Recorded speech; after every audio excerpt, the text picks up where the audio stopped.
Hello, everybody, and welcome back to the Yinzer Brothers podcast. I'm TJ, that is Tim, and we are the Yinzer Bros. Again, we are coming live at you from a victory Monday night where the Steelers defeated the Giants. We're going to talk about that in just a sec.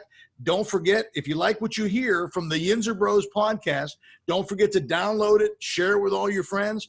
Don't forget to subscribe to our channel and to like our page. Spread the love. Now, again, if you got any questions, you can email us at yinzerbros@gmail.com. Again, that's yinzerbros@gmail.com. We got questions. It helps with what we want to do with the show. You got anything at all? You just want to tell corporate sponsorship, cookies, whatever it is. You just let us know. We're your guys. Again, we're coming at you tonight from a great Steeler victory. The Steelers beat the Giants tonight 26-16. It was a great game. It was a great night. I think there's a lot to be happy about. First of, Ben is back. The big guy is back, man. Oh, it was beautiful seeing him. It was. So what were your initial feelings tonight, Tim, seeing Ben back in action? I mean, the first series, I was waiting for him to throw, and like you said in the last podcast, I was waiting for his elbow to just fall off.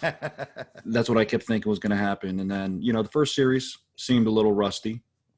But seemed like, when he got to that 2 minutes before the half, that's when everything kind of started clicking. But, overall, it's always nice going through a game, not holding on to your throat, waiting for a mistake like you did last year. You have 7 there, and you felt warm and fuzzy inside. Yeah, you did. I'd say Ben, he looked good, man. He was back. Again, his stats tonight, he was 21 for 32, 229 yards, and 3 TD passes. He looked phenomenal. Like you said, he came out with a little bit of rust, but, man, what do you expect? The dude had major elbow surgery. He'd been off for a whole year beyond that, too. The one thing I will say, I mean, who else had to be nervous when they showed that first clip of him on the sidelines and he had that big wrap on his arm? Yeah, he did. I'm looking for Mason with his helmet coming. I'm going, what is going? Did it happen? What happened? And, it's just, it feels so good knowing he's there, especially before the half. And when you get into the fourth quarter, you feel warm and fuzzy inside. You do. He looked great. And then, what else looked great too was Snell. He looked fantastic. He was 19 for 113 yards, 5.9 yard average per carry. He looked way better than Connor. I mean, can we keep Connor on the field, or is he done? I love Connor. Pittsburgh guy, went to Pitt. The guy can't stay healthy. It sucks. It seems like when he lost a little bit of weight after that first year, trying to get more of a Le'Veon Bell mold, which I must say, all those people that were screaming when the Steelers didn't sign Le'Veon Bell, they made the – he's done for the season. Did you see that? He's done. Best thing. He tore his hammy or something. Best thing they've done. So you feel bad. Connor's hurt. Benny Snell just seems like a better Pittsburgh fit. He does. He runs hard. He runs downhill. He's got that – he's always leaning forward. He is. So Benny Snell football. I'm good. I'm going to say from here. I mean, I think it's his job to lose the rest of the season. I think you're right. He's got great size. He's got great vision. Those jump cuts are fantastic. And like you said, he's always moving forward. One of my knocks, I'm not a big Connors fan. Again, not for great cancer survivor, all the stuff. I don't like how he drags his feet, and I don't think he's got great field vision. I think he runs into piles. Again, Snell's not like that at all. Snell's got good vision. He finds the stuff. I thought that maybe we might see the young Maryland guy popping out there later in the game. I was kind of stunned when he was inactive. I thought he was actually inactive being in the game or before the game, so I was a little stunned of that. I was too. I was surprised we weren't going to see him tonight. Yeah, and we'll definitely see him next week, I think, because of the stuff with Connor. But then you got another good feel-good story. You got JUJU. SMITH-SCHUSTER, he's 6 for 69, 2 TDs. Again, I think we have so many weapons. You got a fast weapon like Johnson. I think it opens everything up for JUJU. I'll tell you what, it looked like tonight we had we have a lot of to look forward to with the offense, I think. Mm-hmm. Give me like maybe 3 quick hits, some of your offensive takeaways, other than some things we talked about, or I don't know, maybe you can reinforce some things we talked about tonight. How did they look to you? What are some things that you liked about the offense? I'm going to say hands up. I mean, Claypool. Your guy, Notre Dame. I know. Dude, that first catch on the sideline, he is a stud. He is a big boy, and he looks athletic, man. His hands and his body control to bring that down. I mean, and he's a rookie. He still doesn't even know what he's doing. Imagine how good he's going to get. I agree. I was a little disappointed in the tight ends. Yeah. I know Ebron had 1 catch. I thought he could have had that. I think it was a big 3rd down or something like that. He could have caught. It was a little high, but I'm kind of expecting to miss it. I thought the tight ends would do a little bit more. Yeah. Overall, Deontay Johnson, I was kind of wondering what he was doing that first kind of quarter of the game. But he looks special too, man. He does. He's quick. Boy, doesn't he look like Antonio Brown a little bit? He gets out there. He's got the feet. He's got the body. He's just so fast. He does. He has that Antonio Brown shift to him. I mean, JUJU looked like old JUJU again. He did. And what about Nate Washington too? Washington looked good too, didn't he? Nate Washington looked good. I mean, I think that the one deep ball he had where he didn't come up with it, defensive back made a great play, but still seeing him go up and do that, or in that touchdown before the half, seeing him kind of put that extra effort in. Oh yeah. I mean, their offense has the pieces. They have the pieces to be very special. Now the line getting a little nervous now. I mean, I know it looks like you're going to be losing Banner for the year from the way that hit. I was also reading that Wisniewski tore pec, so I'm thinking he's going to be gone for a year. So you're kind of crossing your fingers to Castro hopefully coming back, but you lose a lot of depth there, and I'll be truthful. I mean, seeing Banner from the beginning of the game to the end of the game, it seemed like he got better as the game went on. Beginning of the game, he seemed like he was on skates. He did. He didn't look good in the beginning. But towards the end of the game, I think second half, I think everything kind of stemmed from that 2-minute drill before the half. Yeah. Everything after that, you kind of looked good. I mean, the offense, they look good. They look good. All you can ask for is them looking better as the game went on. At first you're kind of thinking, oh man, is the same offense. They're going to keep this team around. This Giants team had no business being on the field with them. They're going to keep them around. And, that the offense ended up looking like they should. They did. They looked good. I'll tell you what, it was, it was a good effort. And, I'm with you. I think the weak spot for me is the line. And again, now that we get some injuries, who knows what that's going to be like. The Steelers seem like they're pretty interchangeable with that. You get DeCastro back, it helps quite a bit, but man, you lose, a big, free agent signing from KC, and we're going to have to backfill some spaces now. See, I'm kind of wondering what they're going to do with. I mean, I know they have a rookie, Dotson, I believe that they do, and I heard he's kind of nasty, man. So I'm thinking he's going to probably see some more playing time at one of the guards. Now, so I don't know if maybe they're going to move. Filer back out to that tackle like they did last year. Who knows? Or they're going to keep Chooks there. I have no idea, but they got a little bit of flexibility, but you hate losing, that much first game of the season. Yeah, I agree with you, but I think the offense looked great. There's a lot of weapons. They can do a lot of things this year they couldn't do last year.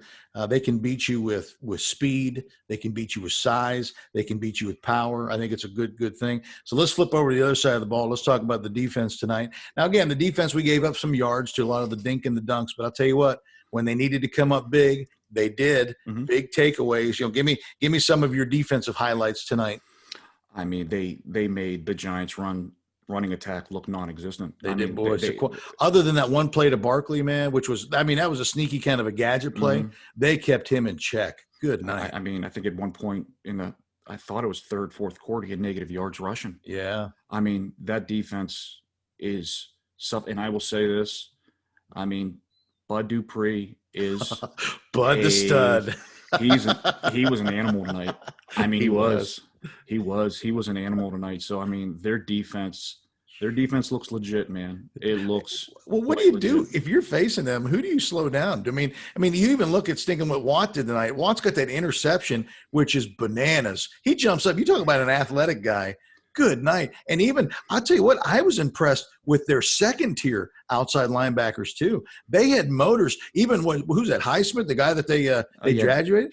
He did Or more in that they one draft? game. He did more in that one game than Chicolo did his whole entire career at the Steelers. He did. I saw Chicolo just stinks. because you had come to that cross of, you saw the number 56, and I thought he made a play. And I had visions last year with Chicolo not making plays. I'm like, here we go. We got somebody that can make a play. Yeah, I'll tell you what, too. They look good. That Adae. Well, how do you pronounce his name? Adae or whatever it is. Adae. He is relentless. Did you see the one play where he's crawling up the middle to get that guy? Boy, does he not remind you of Harrison? He's got the same specs. He's got, he gives those little guys, when they're strong, they give those tackles problems sometimes. The one guy that I was kind of shocked about that I thought caused havoc that whole entire game was Alua. Yeah. Well, right at the nose guard. Well, he was tough. He was tough, man. I mean, I still think Edmonds stinks. I do. He's terrible. I think he's the one guy in that defense. It seemed like whenever there was a play made somewhere or there was a negative play, he was either right there or whatnot. But his number was in the shot wherever it was at. His number was in the shot. I do think there's some miscommunication in some of those passes. I saw kind of Mika sometimes coming up, and I didn't know, like, especially on a big touchdown. Mm-hmm. I think from what I got, Mika came down. I think if he has to do that, Joe Hayden has to kind of go back up to the safety position. He did. He does. So you got some early season communication things, but I mean, I think he was cheating a little bit because they were doing the dink and the dunk. I think he got a little greedy. He's thinking, I can take one of these back to the house. And of course you had, the Mike Hilton special. It seems like he comes off the corner. Oh, he's every third play. I mean, he's nuts, and he's fast. It's hard to get him. It's hard to go at him. And Bush tonight was a stud. Holy cow! You don't realize it. I mean, even Vince he looked great. Their whole defense looked spectacular, man. They did. Which is good. I mean, they gave up some yards, but they were bend, don't break, but I think it was pretty good. I mean, the Giants had a decent game plan with them, dink and dunk them, but and how about the big guy, Big Cam, getting the interception, in the end zone? How great is that? It is great. The one thing that did stun me was Daniel Jones. He he has a hose. Yeah, he does. The kid, I was stunned. He was taking licks in the pocket. I mean, that interception to Cam was just an idiotic throw. You got to just chuck that thing out of the back of the end zone. But he looked pretty good, man. I think he's going to be a good one going down the road once the Giants get some pieces. I mean, other than Ingram and Barkley, I mean, they suck. They got nobody around those guys. So I think they get some pieces around Daniel Jones. I think there's going to be pretty decent offense.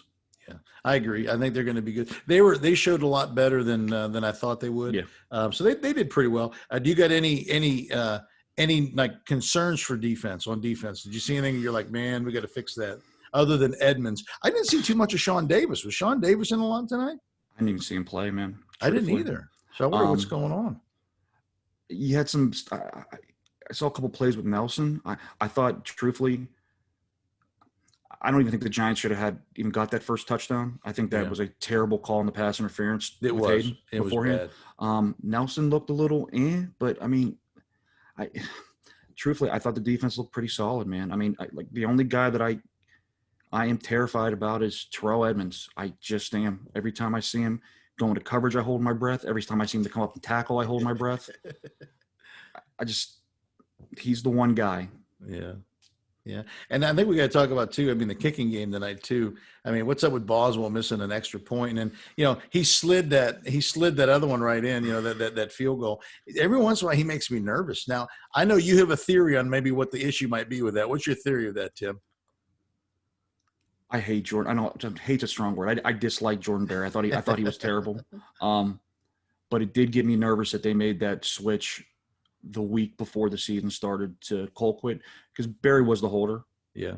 I don't know if that had anything to do with it. I saw the first field goal that Boswell made. A little bit of bad snap, or kind of the holder kind of bumped it back up and picked it up.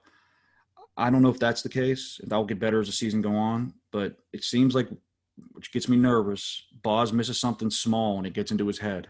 Mm-hmm. And he starts – so I was kind of happy to see him make that 40 – him make another one later on in the game. But I don't want to get into those. I think later on in the years when you start playing – later on in the year when you start playing better teams and, you're going to be winning the way the Steelers play, their field goal kicker is very valuable. Yeah, they especially with that defense. Yeah. You know, you get nervous. That defense should keep us into every game. I mean, they're so fast. I don't. There's a lot of people. They're not going to see anything like that. Again, they come off the ends like crazy. They come up the middle. I thought the coaching staff did a brilliant job tonight. I think there was a good offensive game plan. Again, in the beginning, I didn't understand a lot of the stuff they were trying to do with Connor. But I'll tell you what, if it was similar to what they were doing toward the end, maybe it wasn't the scheme as much as just Connor wasn't hitting some of the holes. Didn't look like there was a ton of holes to hit. And then again, once the defense knew that Ben was back, that puts them back on their heels, because then they gotta respect his arm, and then he makes a couple of those standard good old fashioned Ben Roethlisberger plays. Then that puts everybody on edge. And then again, a good passing attack opens up the offense too. Yeah. I think defensively wise, they did well. Special teams was good. Again, Johnson may be nervous. He puts that first ball on the ground. He looked like he had some nerves tonight that he had to kind of work through, because he was even struggling, even as receiving early on. Mm-hmm. Anything else that you saw as a glaring thing to worry about going forward? I think, again, I was always nervous. I'll tell you what, one of the things that I was kind of nervous about was even the depth at outside backer. And I'll tell you what, it put my mind at ease to see the rookie playing hard, and to see, the second-year guy playing hard too. Again, I was a little concerned with Edmonds. I thought we'd see a little bit more Sean Davis back there. I'm not a big Edmonds fan either. That's probably it. And I'm with you with Boswell too. We're going to need him down the stretch. So he's got to get his head straight and just kick that ball. The one thing I will say is about special teams, though, too, it was refreshing seeing a punt go more than 40 yards. Yes, it was. You had some punts by Colquitt. You're kind of like, okay, even I thought it was a big play when they didn't convert, when they stalled out in the second half and they kind of pinned the Giants in on that first kind of hit right there. I thought that was a big part in the game where the field position kind of swung, which I thought was kind of huge. So kind of, crossing my fingers, still hoping, he's pretty good the whole year, but again, there's not much you can complain about. I mean, when you're complaining about maybe Boswell missing an extra point, it's a good game. It's a good game. I mean, and I got to tell you too, I was impressed with the kick return. Boy, that kid they got back there, he's a stud. He's the real deal. He was a late guy. He was a late guy that I think they signed in camp. Man, he looks sharp. It's so much different seeing a guy like that back there compared to the usual Steelers. Seems like they have two fullbacks back there returning kicks. Yeah, it does. So that was kind of nice to see when he took one out. I mean, I think he kind of just tripped. I think he would have been gone. He had a lot of green grass in front of him on that kick return. So hopefully they got a good one there too. I'd say after you see the compliment of the receivers, can you see now why they let Switzer they let him go? I'll tell you that I think the receivers were studs tonight. They look dangerous and scary at every level.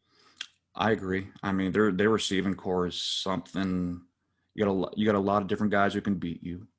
I mean, so if I'm a defense, and if you got Benny Snell, what I'm seeing from him pounding the rock, I don't know how you're going to be able to defend that offense, especially when they get the tight ends going, because Ebron is going to be a problem. Oh, from what I'm seeing, he is going to be a problem. Crossing my fingers, that line is the big question mark. You're losing, if you're losing two guys like that, which I think probably for the season, as well as I do. Your season goes as your front goes on both sides of the ball. So as long as you're healthy on both sides, you're going to go far. So cross our fingers that the lines hold up. Yeah. I mean, what's nice is at least it's early enough in the season too. There's a lot of guys they can pick up, that are still in good shape. I'll tell you what too. I was looking at, Vance McDonald's, he ran a few times. He looks like he's running in cement now compared to the speed of the rest of the offense. That one play over the middle, I think he was like 2 yards out, and I'm thinking, sweet Lord, he's not even gonna get anywhere out of here. So if you had to pick one guy, who would your player of the game be? You had to just pick one. The easy one to say is 7, but I'm going to say it's JUJU. I mean, JUJU had the 2 touchdowns. I think a play that's going to be totally overlooked in that game, which I thought was humongous, was the fumble recovery from Benny Snell. Well, he's got great hustle, doesn't he? I mean, I think JUJU to me was your player of the game. I mean. Now, I mean, obviously we got to put 7 on his own pedestal because he'd be I'm going with Snell. I'll tell you what, I think he showed me something, because again, it wasn't like, these guys weren't opening or blocking for Connor. Mm-hmm. You saw a difference when he came in the game. where Connor would maybe get a yard, Snell would get 5 or 6. And I tell you what, I think he was a stud. He was fast. He did everything he needed to do. You got a good running game. That takes all the pressure off of Big Ben. He still chucked the ball a little more than I wanted to see him throw the ball. How many attempts did he have tonight? I think it's 31, 32. Yeah, that's still, I'd like to see him maybe in the mid to high 20s, maybe. Mm-hmm. I mean, it's close enough. He's not chucking at 40, which is good, but, it is what it is. So, just a quick, we're not going to talk about it too much tonight, but just a quick look ahead. We got the Broncos next week. They've had some cataclysmic injuries as well. They lost their stud rusher. He's done for the year. Is there anything about the Broncos that make you nervous? You know where that game is next week? Is it in Pittsburgh or is it in Denver? It's in Pittsburgh. It's the home opener. Yeah. The only chance Denver would ever have is playing up in the Mile High this early. They stink. They stink. They're bad. They stink. I mean, I'm not going to jump anywhere, but they stink. The Steelers should be 3-0 before this season starts. So you want to hear something funny? So when you look at even when you look at the Giants division, I was thinking about this tonight. You got the Giants, the Cowboys, the Eagles, and the Redskins. Well, not the Redskins, the team Washington from Washington, football team. the Yes. Washington football team. Again, the Eagles got beat by a no-name football team yesterday. Leading that division is Washington. I mean, it's only the first game, but who would have picked that? I don't disagree with you. I mean, Isn't that crazy? to me, yeah. And anytime Dallas loses, to me, it's a win-win. It's a win for me. You know how they give the free taco for the World Series if you steal a base. Yeah. I think if every time Dallas loses, the America should get a free taco. I like it. That's good. We high five each other, Corona or not. It doesn't matter, right? Yeah. All right. So we had a good victory tonight. The Steelers won again, 26 to 16 or 10? I will say this though, man. When the Giants scored that last touchdown with about 2 minutes ago, I was going, boy, this 2-point conversion is pretty good, pretty big. I was like, and if they somehow get this, it's like right when you think you can breathe with the Steelers, they just suck you back in. So I was going to myself, I go, I don't need everything being hinging on an onside kick. So I was kind of crossing my fingers, but overall, I mean, there's not much you can complain about. No, you can't. And then for those of you that, if you're listening on the podcast, you can't see it. If you're watching it on YouTube and stuff, Tim is sporting the victory helmet, the Franco's Italian Army helmet. That we bring that sucker out for victories. It's great. Maybe someday if we get to the Super Bowl, maybe we'll have a public appearance where you can actually touch it, get some of the love off the helmet, whatever you want to do. So it is a Steeler victory. We will sleep well tonight knowing that the Steelers beat the Giants. We are 1-0. We are tied for first place in the mighty AFC North. It's a great thing. Again, if you like what you hear, don't forget, we are the Yinzer Bros. Please like our page, subscribe to our channel, download our podcast, and spread the love. Share it with all your friends, with your neighbors, whoever it is. Again, if you've got any questions, you can email us at yinzerbros@gmail.com. Again, yinzerbros@gmail.com. If you got questions, you got ideas for the show, anything at all, we're here we're here to celebrate the fans. We're here to celebrate you. Look for our preview podcast before we play the Broncos. We'll drop that later this week. Again, I'm TJ. That's Tim. And we are the Yinzer Bros. Pittsburgh, stay classy, baby.